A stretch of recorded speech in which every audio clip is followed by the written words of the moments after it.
नमस्कार, आपके साथ मैं हूं विद्यानाथ झा। दोपहर की नंबर 1 डिबेट ब्रह्मास्त्र में आपका स्वागत है। पश्चिम बंगाल की सत्ता की लड़ाई में एम फैक्टर यानी कि मुस्लिम वोट बैंक हमेशा से सत्ता की चाबी माना जाता रहा। टीएमसी के सत्ता में आने के बाद इस वोट बैंक पर ममता बनर्जी का एकाधिकार माना जाता था, लेकिन इस बार हैदराबादी भाईजान यानी कि असदुद्दीन ओवैसी ने दीदी के इस मजबूत किले में सेंधमारी के लिए पूरी ताकत झोंक रखी। ओवैसी अब सिर्फ चुनाव लड़ने की बात नहीं कर रहे हैं, बल्कि वो मुस्लिम लीडरशिप का एक नया और तीखा नैरेटिव भी सेट कर रहे हैं। लेकिन ओवैसी के इस नैरेटिव ने बंगाल से लेकर दिल्ली तक सियासी भूचाल ला दिया। जहां कांग्रेस उन्हें बीजेपी की बी टीम कह रही है, वहीं बीजेपी नेता इसे तुष्टीकरण और वोट बैंक की राजनीति का चरम करार दे रहे हैं। तो क्या इस बार बंगाल के एम वोट में बड़ी सेंधमारी होने वाली है? और क्या असदुद्दीन ओवैसी जिस तरीके से टीएमसी, बीजेपी और कांग्रेस को निशाने पर ले रहे हैं, उसके बाद देश के सबसे बड़े मुस्लिम नेता बनकर वो बंगाल से निकलेंगे? आज इसी मुद्दे पर डिबेट करेंगे, लेकिन सबसे पहले एक रिपोर्ट।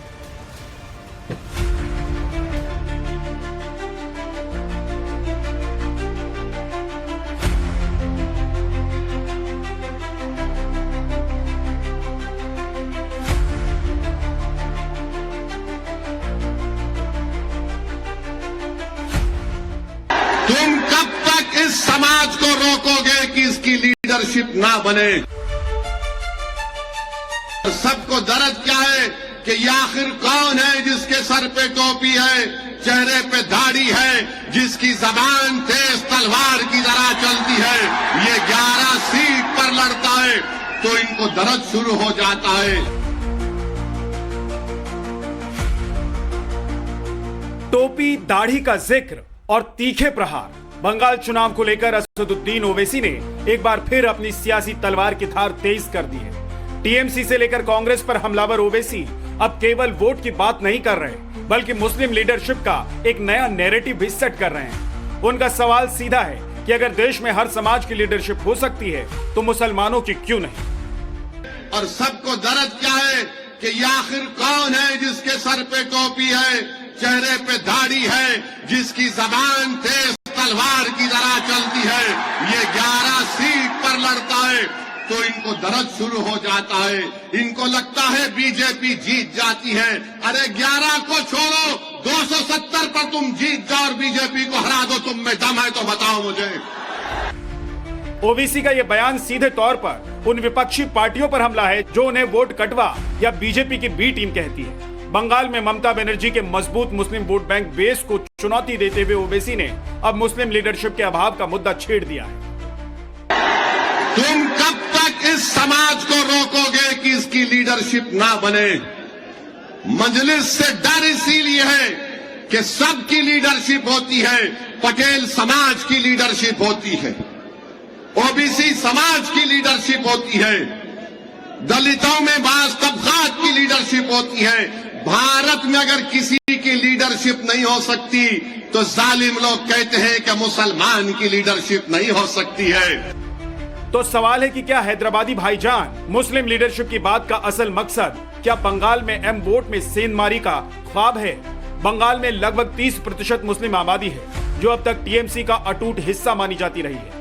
लेकिन अगर ओवैसी मुस्लिम लीडरशिप के नाम पर सेंधमारी करने में कामयाब रहे, तो बंगाल का सियासी गणित बिगड़ सकता है।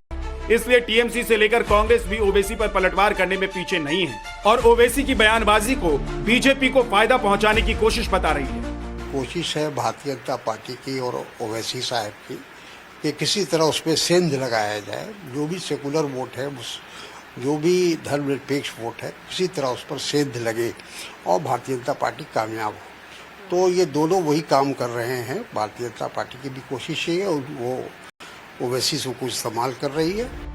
बंगाल में मजलिस की पतंग उड़ाने के लिए ओवैसी जहां मुस्लिम लीडरशिप तैयार करने का राग अलाप रहे हैं, वहीं दूसरी ओर पीएम मोदी ममता बनर्जी की सरकार पर ओबीसी का आरक्षण छीनकर मुसलमानों को देने की कोशिश का गंभीर आरोप लगा रहे हैं।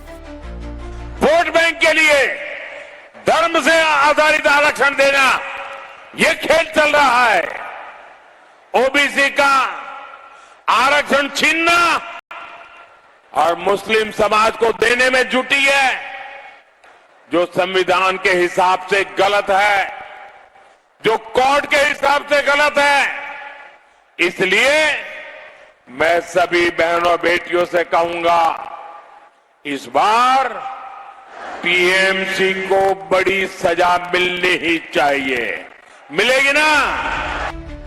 इस सियासी जंग में इतिहास के पन्ने भी पलटे जा रहे हैं। ओवैसी जहां विभाजन के लिए कांग्रेस और जिन्ना को जिम्मेदार ठहरा रहे हैं, वहीं बीजेपी के फायर ब्रांड नेता और केंद्रीय मंत्री गिरिराज सिंह इसके लिए नेहरू और उस समय के मुस्लिम समाज के एक वर्ग को कटघरे में खड़ा कर रहे हैं। बार बार क्या बोलते हैं, अरे एक पार्टीशन हो गया, अरे तुम झूठ बोल रहे हो, पार्टीशन का जिम्मेदार मुसलमान नहीं था, क्योंकि 90% मुसलमान तो डाल ही नहीं सकते थे उस जमाने में जब वो जालिम जिना इस मुल्क के 2 टुकड़े किए। और 2 टुकड़े करने वालों में क्या कांग्रेस पार्टी शामिल नहीं है? मेरा ख्याल है कि आरएसएस बीजेपी का बचाव करने वाला ऐसा कोई नेता भारत में कम से कम मुस्लिम समाज में नहीं है। न मुस्लिम ज्यादा जिम्मेदार हैं और न ही कांग्रेस तो जिम्मेदार है ही नहीं। ये 2 नेशन थियरी सावरकर की जिम्मेदार है। ये विभाजन हुआ जिन्ना और नेहरू के महत्वाकांक्षा के कारण, और हुआ अधिकांश मुसलमान उसके पक्ष में थे, और जो यहाँ रहे वो गजवाए हिंद के पक्ष में थे। 1903 में भी गजवाए हिंद की कल्पना की थी, तो गजवाए हिंद की कल्पना में उन्हें वो दे दिया गया, और गलती वही हुई कि मुसलमानों को हमारे पूर्वजों के द्वारा सभी मुसलमानों को पाकिस्तान भेज दिया गया होता, और पाकिस्तान से सारे हिंदुओं को यहाँ ले आया होता, तो भारत आज स्वर्ग होता। कोई आज आतंकवादी नहीं मिलता, कोई ओवैसी जैसे लोग नहीं होते। बंगाल की चुनावी तपिश में फिलहाल ये सवाल अहम हो गया है कि क्या ओवैसी की एंट्री से ममता बनर्जी के पारंपरिक मुस्लिम वोट बैंक में सेंध लगेगी, या फिर ये सिर्फ ट्रेलर है जो बड़े चुनावी खेल की झलक दिखा रहा है। क्या ओवैसी वाकई बंगाल में मुस्लिमों के सबसे बड़े रहनुमा बनकर उभरेंगे और मुस्लिम वोट बैंक में बंटवारा बीजेपी की राह आसान करेगा? Bureau report, Times Now, Navbharat. Asaduddin Owaisi खुल्लम खुल्ला चैलेंज कर रहे हैं। वो कह रहे हैं कि अगर दूसरी जातियों के आधार पर उनके लीडर हो सकते हैं तो मुसलमानों का कोई लीडर क्यों नहीं हो सकता। असदुद्दीन ओवैसी 11 सीट पर चुनाव लड़ते हैं, तो दूसरी पार्टी जो कहती है कि असदुद्दीन ओवैसी बीजेपी की बी टीम है, वो 270 सीट पर चुनाव जीत ले। सही कह रहे हैं वो कि भाई 11 सीट पर ही डैमेज कर रहे होंगे ना, और 294वें सीट पर जो बाकी पार्टियां चुनाव लड़ रही हैं उनके पास तो मौका है, थोड़ा गंवा भी देंगे तो 270 सीट लिया है। तो कुल मिलाकर मुस्लिम वोट बैंक को साधने के लिए और मुसलमानों के रहनुमा के तौर पर बनकर निकलने के लिए इस बार पूरी जोर आजमाइश असदुद्दीन ओवैसी बंगाल में कर रहे हैं। लेकिन ओवैसी जो कह रहे हैं उस पर बीजेपी और टीएमसी की तरफ से क्या प्रतिक्रिया आई है, एक बार सुन लीजिए। असदुद्दीन ओवैसी हैदराबाद के नेता है, बंगाल में वो कौन है? बंगाल में क्या उनको कोई जानता है? मैं तो ओपनली कह रहा हूं आपके चैनल पे, उनको धर्मतल्ला में छोड़ दीजिए, कोई पहचानेगा नहीं वो कौन है। तो देखिए, बंगाल में बात यह है ना, क्योंकि बंगाल में मुसलमानों की संख्या करीब करीब 30% है, तो मुसलमान वोट के ऊपर कुछ सीटें डिपेंड करते हैं, तो इसलिए हर चुनाव में कोई ना कोई मुसलमान उठ के आता है उनका मसीहा बनने के लिए।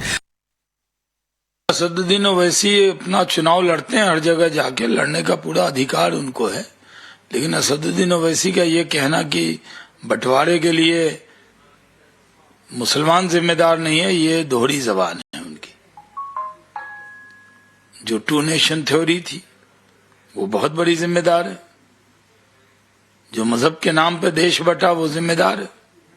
कांग्रेस तो जिम्मेदार है ही।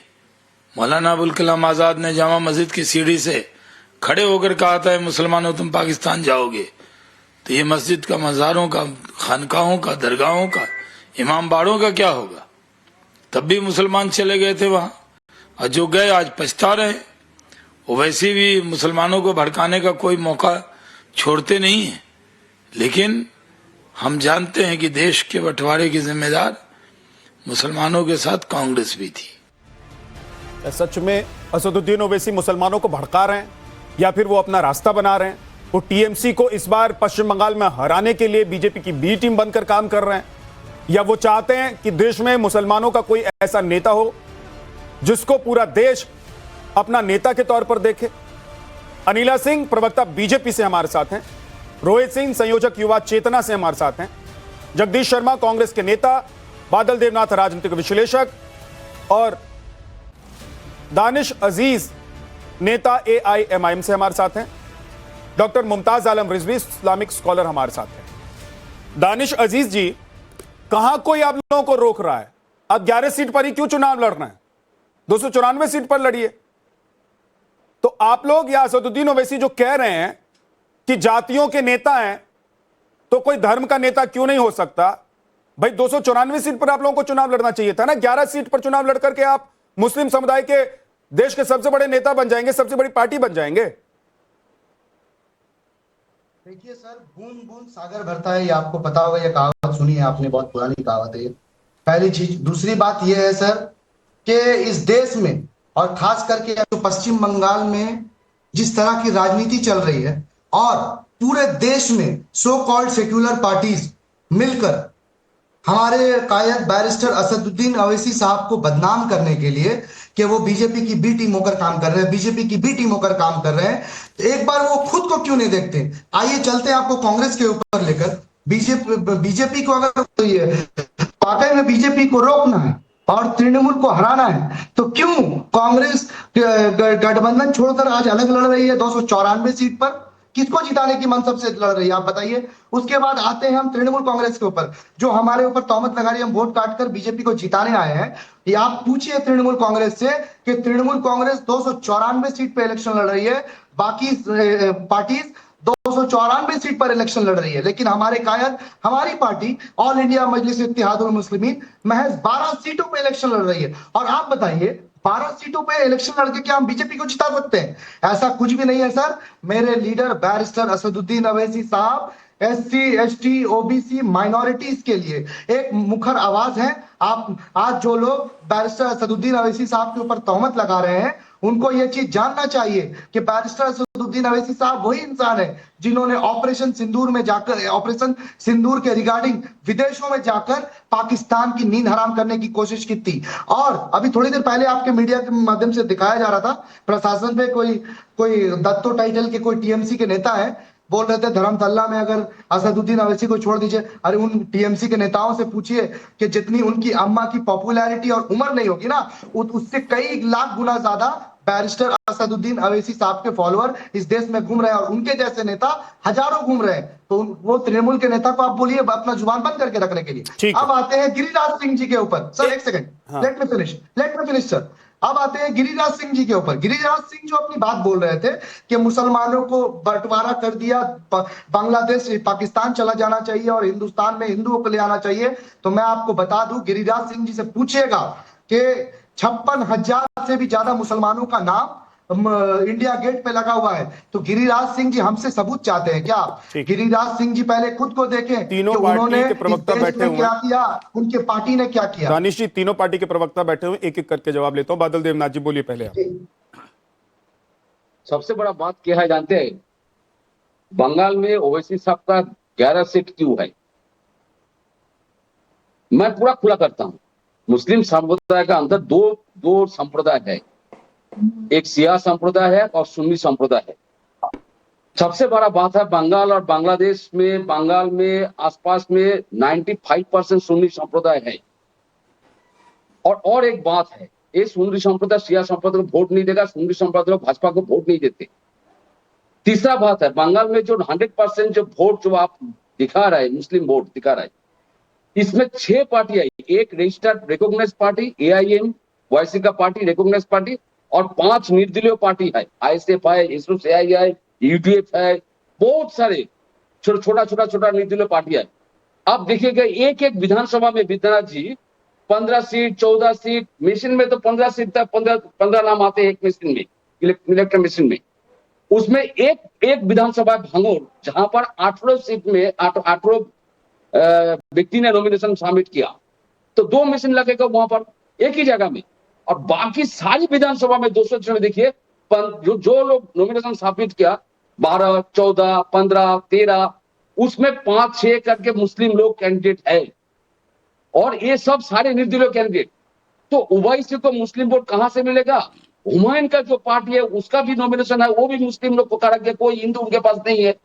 तो सारे मुसलमान 100% मुस्लिम वोट के लिए 6 पार्टी है बंगाल में, और असम में भी 2-4-5 पार्टी है असम में मुस्लिम वोट बैंक के लिए। तो ये मुसलमान वोट पाने के लिए बहुत सारे पार्टी निकल गया। लेकिन यहाँ पर बंगाल में मैं बार बार कह रहा हूं, बंगाल में ऐसा कोई मुस्लिम, हिंदू, क्रिश्चियन, बौद्ध जो ने ऐसा करके बंगाली कल्चर को कोई तोड़ नहीं सकता। यहाँ पर एक ही बात है, जो व्यक्ति सारे धर्म का सम्मान करेंगे उनके साथ सभी लोग उनके साथ रहते हैं। और आज नहीं, बहुत साल से यही चल रहा है बंगाल का कल्चर।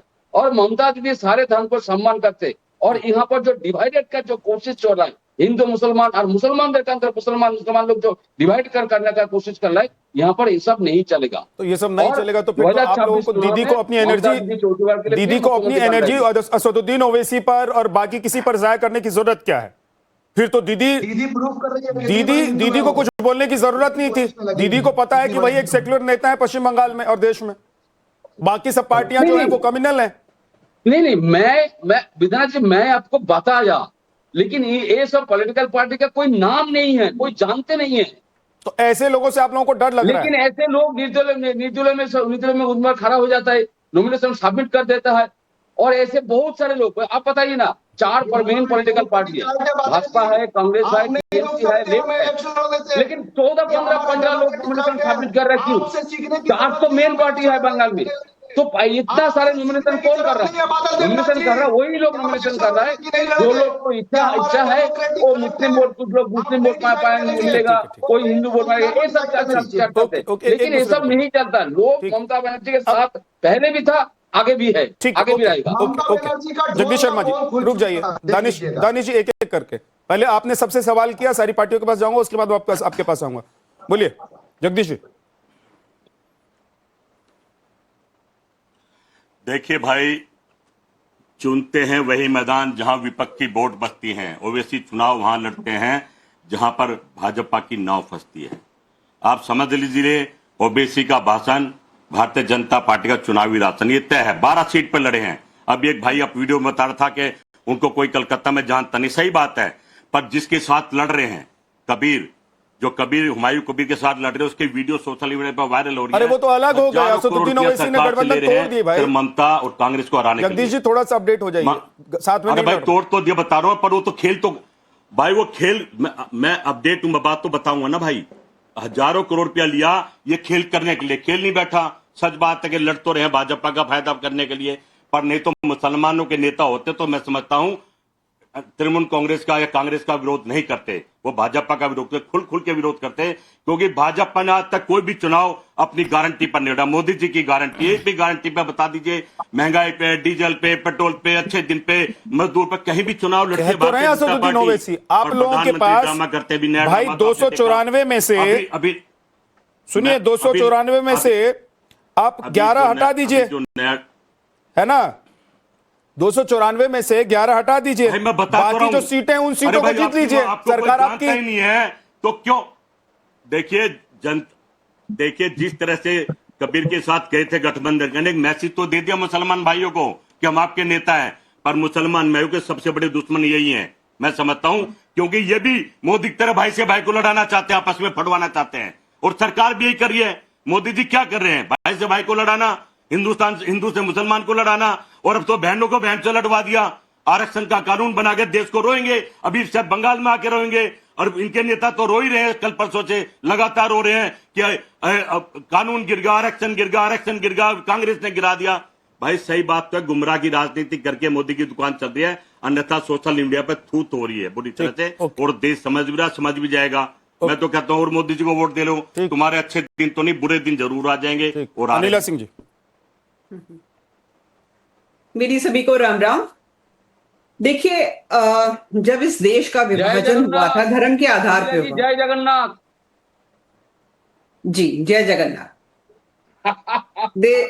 धर्म के आधार पे हुआ था और एक बन गया इस्लामिक रिपब्लिक ऑफ पाकिस्तान। ये में हमारे राष्ट्र, हमारी धरा का दुर्भाग्य है कि हम सनातन रिपब्लिक ऑफ भारत नहीं बन पाए, पर कोई बात नहीं। कांग्रेस पार्टी ने ना केवल पूरे भारत का सत्यानाश पीटा, मैं कहूंगी पश्चिमी बंगाल का खास तौर से। ठीक है, इन्होंने एक्सप्लॉइट किया, वहां पे ला कर मुसलमानों को बसाया। 1951 में तकरीबन 19.5 लाख के करीब वहां पे मुसलमान थे। अगर लेटेस्ट डाटा जब निकलेगा आप देख लीजिएगा, तकरीबन 35 लाख हो गए हैं। और जो इलीगल इमिग्रेंट्स हैं उनकी आबादी आप अलग इसमें जोड़ लीजिएगा, जिसके ऊपर ये लोग राजनीति करते हैं। ममता दीदी जो है रोते रोते घूमती हैं कि मेरे वोट काट रहे हैं, फलाना कर रहे हैं, ढिमकाना कर रहे हैं। बाकी राज्यों से आवाज नहीं उठ रही है, केवल और केवल ममता दीदी चिल्ला रही हैं। यहां पर मैं देख रही हूं कि किस प्रकार से जब कांग्रेस थी तो उसको हराकर सीपीआई को हराकर टीएमसी आई।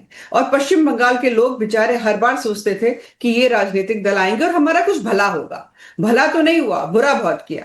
पर एक अलार्मिंग चीज जो पश्चिमी बंगाल में मैं उभरती हुई देख रही हूं, एक व्यक्तिगत तौर पे, इस भारत के एक जागरूक नागरिक के तौर पे जो मैं देख रही हूं, वहां रीजनल नहीं रिलीजियस पार्टीज का अब उभार हो रहा है। चाहे वो AIMIM हो, चाहे वो ISF हो, और चाहे वो आम जनता उन्नयन पार्टी हो, ये वहां पे उभर रही हैं। ये बहुत अलार्मिंग है, जिसमें कि ओवैसी साहब तो बहुत खुलकर बोल रहे हैं। क्यों मुसलमानों की पार्टी नहीं हो सकती? साहब बिल्कुल हो सकती है। जिस प्रकार से आप हिंदुओं के ऊपर वार करते हैं, सनातनियों के ऊपर वार करते हैं, वैसे तो आप वही आईना दिखा रहे हैं। जो बोया वो काट रही है कांग्रेस पार्टी, पर हम सब भी भुगत रहे हैं। ये वही कांग्रेस पार्टी आप है। ये कह रही हैं कि असदुद्दीन ओवैसी विभाजनकारी राजनीति कर रहे हैं? ओवैसी नहीं, बाकी दो पार्टी वाले भी वही काम कर रहे हैं। ठीक। और जो ये लोग कह रहे हैं ना ओवैसी जो, अब मुझे समझ में नहीं आता मैं उन्हें ओवैसी साहब कहूं या रजिया कहूं, क्योंकि वो अपने आप को रजिया बोलते हैं। मुझे नहीं मालूम मुझे क्या बोलना चाहिए, पर खैर ओवैसी साहब को ये कहा जा रहा है बी टीम। आपको लगता है भारतीय जनता पार्टी को आवश्यकता है किसी BCD की? यहाँ पर राहुल गांधी जी की जो बयानबाजी है, राहुल गांधी जी की जो कर्म है, वही बहुत है। और अरे भी शांत रहिए, मैं तो बीच में नहीं बोल रही थी, परेशान मत हुआ करें। आपको पता नहीं क्यों इतने विचलित हो जाते हैं। अपनी बारी आए तो बोलिए। पश्चिम बंगाल की जनता मन बना चुकी है कि बहुत हो गया अब अत्याचार। इस बार भारतीय जनता पार्टी की सरकार, ठीक, ओके, जो जल्दी से, ओके अनिला जी, वायदे किए उससे ज्यादा बढ़कर हम सेवा करेंगे पश्चिमी बंगाल की जनता।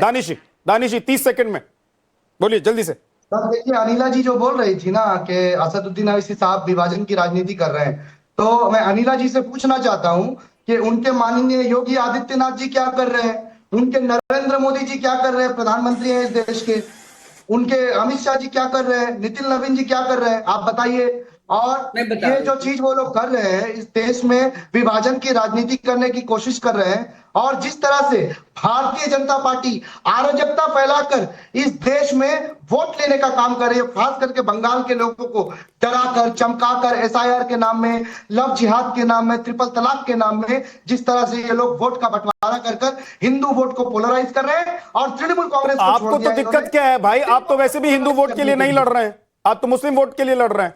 बिल्कुल नहीं, हम हर किसी के लिए लड़ रहे हैं। कहां लड़ रहे हैं? SC, ST, OBC, माइनॉरिटी सब के लिए लड़ रहे हैं। असदुद्दीन ओवैसी कह रहे हैं कि मुसलमानों का नेता क्यों नहीं हो सकता? बिल्कुल भी नहीं।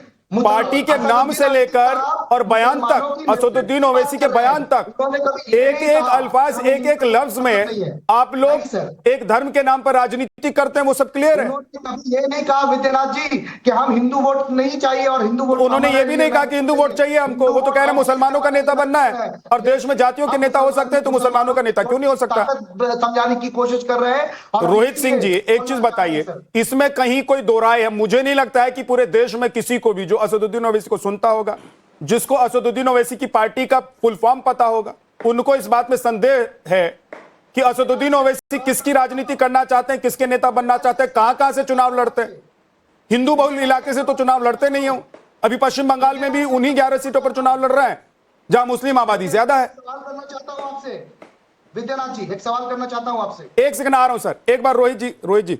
अब हम बताएं, जरूरी है आपके लिए।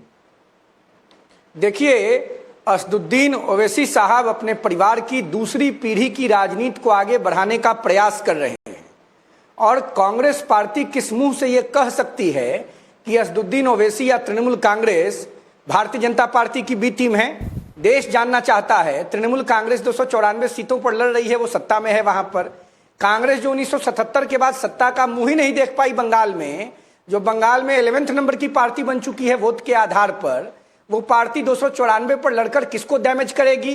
भाई टीएमसी को ही ना डैमेज करेगी। टीएमसी का मतलब तालिबानी मुस्लिम कॉन्फ्रेंस, तो तालिबानी मुस्लिम कॉन्फ्रेंस जिसकी लीडर ममता बानो है, उसको डैमेज कौन कर रहा है? कांग्रेस कर रहा है। असदुद्दीन ओवैसी ने बिहार के हालिया बीते विधानसभा चुनाव में लालू यादव जी के ममता बानो है, बानो में कोई दिक्कत नहीं है। वोट मुसलमान का लीजिएगा, उर्दू से आपत्ति कीजिएगा, वोट मुसलमान का विरोध उर्दू का, वोट मुसलमान का विरोध उर्दू का, ये देश में नहीं चलेगा। आपको जब आपत्ति करना होगा तो मेरे व्याख्यान के बाद कर दीजिएगा, आप देश के बड़े पत्रकार हैं। बिहार के हालिया बीते चुनाव में लालू यादव के वंशवादी राजनीति के संरक्षक 4 सीटें तेजस्वी यादव से ओवैसी साहब के लोगों ने जाके फरियाद किया कि हमको गठबंधन में शामिल कर लीजिए। लालू यादव के बेटा राजकुमार तेजस्वी ने गेट पर से भगा दिया। तो बताइए ना, बी टीम ओवैसी हैं कि बी टीम कौन है कांग्रेस पार्टी का और देश में विभाजनकारी राजनीति का? हमको तो लगता है मोहम्मद अली जिन्ना ने जो मुस्लिम लीग बनाया था उसकी बी टीम के रूप में लालू यादव, अखिलेश यादव, तेजस्वी यादव कांग्रेस पार्टी और तालिबान मुस्लिम कॉन्फ्रेंस की नेता ममता बानो काम कर रहे हैं। देखिए पश्चिम बंगाल की जनता जग चुकी है। तृणमूल कांग्रेस के नाम पर जो तालिबानी मुस्लिम कॉन्फ्रेंस बंगाल में काम कर रहा है, इसका पिंडदान इस बार पश्चिम बंगाल की जनता पूज्य बाबा साहब डॉक्टर भीमराव अंबेडकर जी के दिए हुए संवैधानिक अधिकार राइट टू वोट के माध्यम से पिंडदान करेगी गंगा सागर में। और ममता बानो जो बांग्लादेश की राजनीति को भारत की पवित्र धारा में पश्चिम बंगाल में तालिबानी मुस्लिम कॉन्फ्रेंस के माध्यम से लागू करना चाहती है, लागू नहीं होगा। और ओवैसी जो हैं वो जिन्ना बनना चाहते हैं, उनको देश की जनता जिन्ना नहीं बनावेगी। और ओवैसी तेलंगाना में कांग्रेस के साथ कैसी दोस्ती निभाते हैं ये तेलंगाना और देश की जनता को मालूम है। ओवैसी कांग्रेस के लिए काम करते हैं, ओवैसी और कांग्रेस का गठबंधन है। और तालिबानी मुझे एक बात नहीं समझ में, मुझे एक बात समझ में नहीं आती है। असदुद्दीन ओवैसी के एक बयान पर हंगामा मच जाता है। BJP, TMC, Samajwadi party, Congress सब जी भर भर कर असदुद्दीन ओवैसी को कोसते हैं, लेकिन वो कहते हैं कि वो एक ही धर्म की राजनीति करते हैं, वो एक क्षेत्र विशेष में ही चुनाव लड़ते हैं। भाई अगर उनकी राजनीति से, उनके चुनाव लड़ने से फर्क पड़ता नहीं है तो मुमताज आलम रिजवी जी असदुद्दीन ओवैसी को लेकर इतना दर्द क्यों महसूस होता है पार्टियों को? और असदुद्दीन ओवैसी क्या सच में देश के सबसे बड़े मुस्लिम रहनुमा हैं? बहुत बहुत शुक्रिया विद्यानाथ झा जी।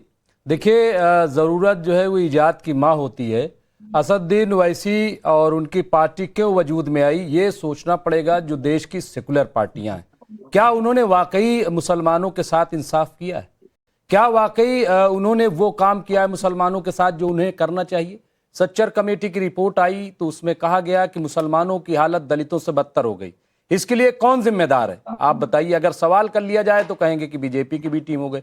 और हैरत ये बात की है कि अभी बंगाल में ओवैसी को कहा जा रहा है कि बीजेपी की बी टीम है। मैं बहुत क्लियर कह रहा हूं, अभी मध्य प्रदेश में जब चुनाव होगा तो कांग्रेस और बीजेपी बड़ी पार्टियां हैं, समाजवादी पार्टी को यही कांग्रेस कहेगी कि बी टीम है। उत्तर प्रदेश की हालत आप देख लीजिए कि उत्तर प्रदेश में जिस पार्टी से बीएसपी से 4 बार बहन कुमारी मायावती जी मुख्यमंत्री रही, आज समाजवादी पार्टी कह रही है, कांग्रेस कह रही है कि बीजेपी की बी टीम है। ये बी टीम का लेबल लेकर के घूम रहे। भाई इतना डर किस बात का है? अगर आपने वाकई काम किया है वहां की माइनॉरिटीज के लिए, बंगाल की माइनॉरिटीज के लिए, आपने उर्दू के लिए काम किया है, आपने माइनॉरिटी कॉर्पोरेशन, अकलियती कमीशन, उर्दू एकेडमी, अगर तमाम जो उनके मसाइल हैं उन पे काम किया है तो इतना डरने की जरूरत क्या है? आपको तो डरना नहीं चाहिए, आपको तो अपना काम गिनाना चाहिए। और चुनाव लड़ने का तो सबको हक है, किसको हक नहीं है कि वो चुनाव लड़े? असदुद्दीन ओवैसी बी टीम, ये मैं समझता हूं कि गलत प्रोपगंडा है। इस तरह की बातें कम से कम उन पार्टियों को नहीं करना चाहिए जो अपने आप को सेकुलर कहती हैं। आप ओवैसी को क्यों साथ में लेकर के नहीं चुनाव लड़ते? क्यों आपको 10-11 सीट देने में तकलीफ हो जाती है? आप उनको सीट दीजिए, उनको साथ ले आइए। आप दूसरी पार्टियों के साथ गठबंधन कर लेते हैं, आप शिवसेना के साथ चले जाते हो, कोई परेशानी नहीं है। महाराष्ट्र में आप देखिए उद्धव ठाकरे के साथ किस तरह से गलबैया किया, कोई परेशानी नहीं। तो इसलिए मुझे लग रहा है कि ये बातें करना बिल्कुल बेबुनियाद है। और बीजेपी भी, मैं आपको कह रहा हूं कि बीजेपी भी जिस तरह की दावेदारी करती है, जिस तरह की बातें करती है, ओवैसी पे कटाक्ष करती है, सवाल यह है कि आपको मुस्लिम वोट क्यों नहीं चाहिए? क्या मुसलमान इस देश का नागरिक नहीं है? क्या मुसलमान आपकी पार्टी को नहीं चाहिए?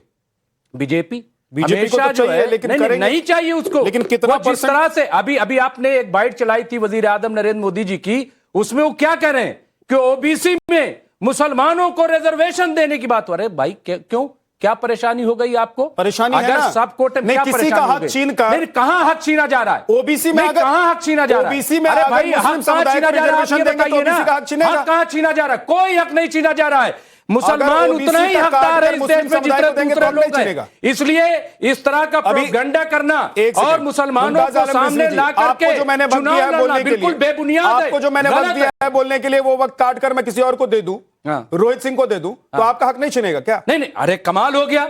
नहीं, आप जो है वो तो दे ही देते हो।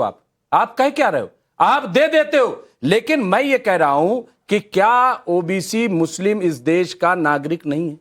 क्या उसे उसका हक नहीं मिलना चाहिए? ठीक, अरे हक तो इसको छीनना। एक मिनट, आखिरी बात, एक मिनट विद्यानाथ झा जी, विद्यानाथ, आखिरी बात, आप ये बताइए, एससी एसटी हिंदू तबके से हो सकते हैं, मुस्लिम से क्यों नहीं हो सकते? अगर मुसलमानों में बढ़ई है, मुसलमानों में कुम्हार है, मुसलमानों में दर्जी है, मुसलमानों में लोहार है, मुसलमानों में भंगी तक है, आपको पता है विद्यानाथ जी?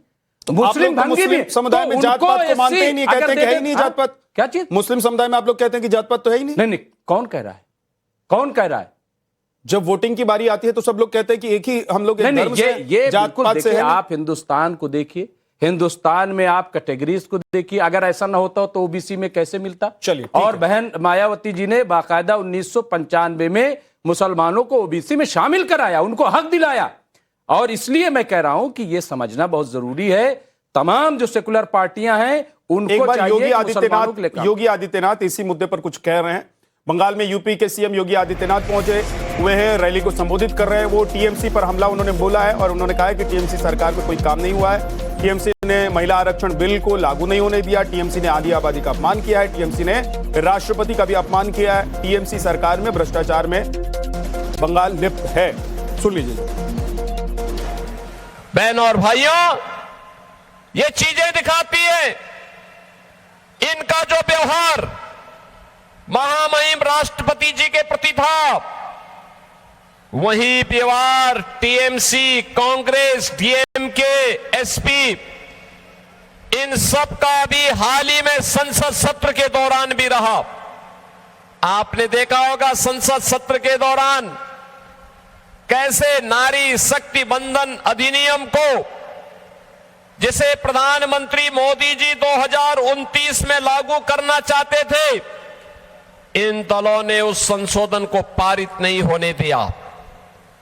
ये चीजें दिखाती हैं कि आदि आबादी का अपमान करना, नौजवानों का अपमान करना, अन्नदाता किसानों का अपमान करना और गरीबों का अपमान करना इनकी फितरत बन चुकी है। लेकिन अब जनता जागरूक हो चुकी है, अब वह इस प्रकार की भ्रष्टाचार और कदाचार में लिप्त सरकारों को स्वीकार नहीं करेगी। बहनों और भाइयों, बंगाल का अपना गौरवशाली इतिहास रहा है। ये बंगाल जिसने बैरकपुर से निकली चिंगारी ने भारत के अंदर 1857 में प्रथम स्वातंत्र समर की लौ जलाई थी। ये बंगाल जिसने भारत के अंदर वंदे मातरम के गान के माध्यम से भारत की आजादी का मंत्र बनकर के स्वतंत्र भारत का राष्ट्रगीत बना हुआ वंदे मातरम इसी बंगाल की धरती में रचा गया। और यह वर्ष हमारे लिए सौभाग्य का विषय है। यह वर्ष वंदे मातरम के 150 वर्ष पूरे होने के अवसर पर पूरा देश राष्ट्रीय आयोजन के साथ जुड़ा हुआ है। वंदे मातरम ने भारत की आजादी को एक नई ऊंचाई दी, यह आजादी का मंत्र बना था। और आज हम कह सकते हैं टीएमसी की अराजकता से मुक्त बंगाल बने, वंदे मातरम के 150 वर्ष के बाद यह साबित होकर के रहेगा। बहनों और भाइयों, बंगाल हमारी आध्यात्मिक भूमि रही है। याद करिए, यही बंगाल है रामकृष्ण परमहंस को जन्म देने वाली बंगाल, लाहिड़ी महाशय को जन्म देने वाली बंगाल, भारत सेवाश्रम संघ के संस्थापक स्वामी प्रणवानंद जी को जन्म देने वाली बंगाल और स्वामी विवेकानंद को जन्म देने वाली बंगाल। वैश्विक मंच पर स्वामी विवेकानंद ने कहा था, गर्व से कहो हम हिंदू हैं। यह आह्वान भारत के असदुद्दीन ओवैसी की बातों को लेकर हम चर्चा कर रहे थे, लेकिन इस बीच योगी आदित्यनाथ बंगाल में हैं और उन्होंने सीधे सीधे निशाने पर लिया है टीएमसी को। लेकिन एक बात यह है जो दानिश कह रहे हैं, अनिला जी, कि असदुद्दीन ओवैसी बात करते हैं मुसलमानों की, तो भाई आप लोग भी तो बात करते हैं ना एक धर्म विशेष के लोगों की। आप लोगों को भी लगता है ये सवाल मुमताज आलम रिजवी भी उठा रहे हैं कि आप लोगों को क्या मुस्लिमों का वोट नहीं चाहिए? अरे भाई, हम क्यों नहीं बात करें हिंदुओं की? जैसा मैंने कहा था कि 1947 में आपको आप मुसलमानों की भी कीजिए, मैं ये कह रहा हूं। मैं विद्यानाथ जी बोलूंगी, पर ये बीच में ना बोले, ना मेरी बात जाएगी ना इनकी बात। ठीक बात है, जल्दी से। हाँ, अब वक्त भी नहीं है। तो मैं 1947 में कोई शक्ल देखकर विभाजन हुआ था, धर्म के आधार पर हुआ था ना। और उसके बाद आप ये समझिए, जब जिन्ना साहब ने कहा, मैं उनकी तारीफ करूंगी इस बारे में, उन्होंने कहा था कि ठीक है, एक मीटिंग कर लेते हैं, एक बैठक कर लेते हैं, और मुसलमानों को पाकिस्तान की तरफ ले आते हैं और जो हिंदू हैं वो इधर भारत की तरफ आ जाएंगे। तो 12 अक्टूबर को नेहरू जी ने प्रेस कॉन्फ्रेंस करके, अरे सुनिए, चुप रहिए, आपके नेता तो बहुत बात की उपज है, बहुत बात की उपज है, चुप होकर बैठो, चिल्लाने से कोई फायदा नहीं है। जो रजिया की बातें सुनो, जाके रजिया की बातें सुनो। तो नेहरू जी ने 12 अक्टूबर को प्रेस कॉन्फ्रेंस करके कहा कि नहीं, भारत से मुसलमान। अरे एक सवाल का जवाब दीजिए, मुस्लिम वोट चाहिए कि नहीं चाहिए? पूरे विश्व में हमारी छवि क्या होगी? अब जब पाला है तो भुगतो। अरे मुस्लिम वोट चाहिए कि नहीं मैडम, ये बात जवाब दे दीजिए। आपको मुस्लिम वोट चाहिए कि नहीं? हिंदुओं की क्यों मुस्लिम वोट चाहिए कि नहीं? ये वही कांग्रेस। अरे मुझे एक सवाल का जवाब दे दीजिए, आपको मुस्लिम वोट चाहिए कि नहीं चाहिए? मदरसे उन्होंने मजबूत कर दिए, मंदिरों के ऊपर। अरे मुस्लिम वोट चाहिए कि नहीं? माइनॉरिटी कमीशन और मिनिस्ट्री लेकर अरे मुस्लिम वोट चाहिए मैडम कि नहीं चाहिए? आप यह बता दीजिए। अफगानिस्तान में बैठ गए जाकर। बीजेपी को मुस्लिम वोट चाहिए कि नहीं चाहिए? लेकर ये लोग घूमते रहते हैं, अब नहीं चलने वाले विक्टिम कार्ड। अरे मुस्लिम वोट चाहिए बीजेपी को कि नहीं, हमें ये बताइए आप। अगर विक्टिम कार्ड नहीं चलता है, विक्टिम कार्ड नहीं चलता है तो दीदी का फायदा हो जाए। 30% मुस्लिम आबादी वाला बंगाल अभी तक ममता दीदी को वोट करता है, तो फिर बीजेपी की बी टीम है असदुद्दीन ओवैसी की पार्टी, ये जो पूरा नैरेटिव है वो ढह जाए। और अगर असदुद्दीन ओवैसी का कार्ड चल जाता है तो समझ लीजिए कि दीदी के वोट बैंक में सेंध लग जाए। बहुत बहुत शुक्रिया आप सभी मेहमानों का हमारे साथ जुड़ने के लिए। ब्रह्मास्त्र में आज इतना ही, छोटा सा ब्रेक, फौरन लौटूंगा, देखते रहिए।